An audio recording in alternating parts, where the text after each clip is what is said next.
বাবা চা খাবে? না মা, সামনে চলো। আর বাবা দেখো না, ওখানে চাচা বসে আছে, চলো না চাচার কাছে যাই। না, দরকার নেই, তোমাকে বলেছি সামনের রাস্তাতে চলো। আচ্ছা বাবা, চাচা কি তোমার সঙ্গে রাগ করেছে? মিম, তুমি এসব বুঝবে না।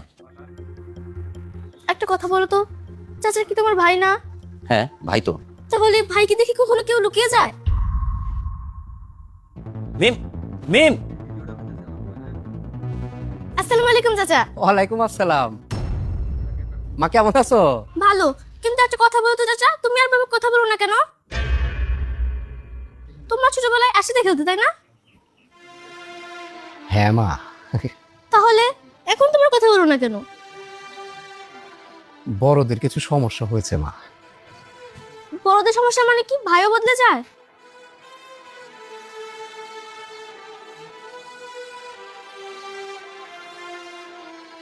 কেমন আছিস?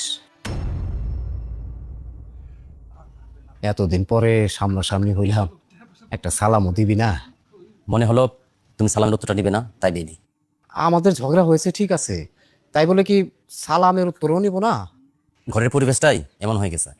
ঘরের ঝগড়া ঘরেই থাকুক, কিন্তু আমরা তো একই মায়ের সন্তান, আমাদের কেন সম্পর্ক ভাঙবে? জানি না।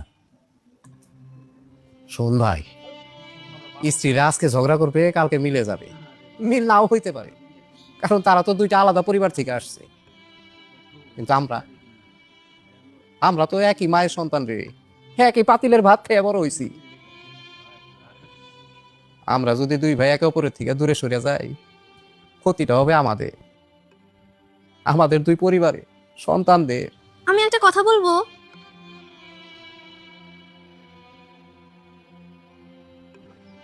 বল মা। আমি শুনেছি রক্ত দিয়ে নাকি মানুষের সম্পর্ক বাড়ে, কিন্তু তোমরা তো একই রক্ত, তাহলে তোমরা তোমাদের সম্পর্কটাকে বাঁচাতে পারছো না কেন? আমাদের বড় ভুল হয়ে গেছে রে মা। আমারও।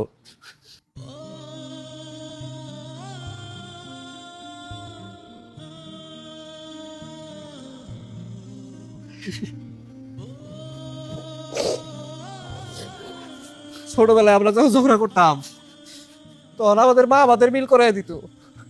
আজকে ছোট মা আমাদের মিল করে দিছে। আমার যে কি ভালো লাগতেছে ভাই, আমার চোখ দিয়ে পানি এসে পড়ছে। আজকে আপনারা দুজন আমার দোকানে চা খাবেন, আমি কোনো বিল নেব না। দেখেছো বাবা, চাচা ভাই ভাই মিল থাকলে মানুষের সম্মান করে।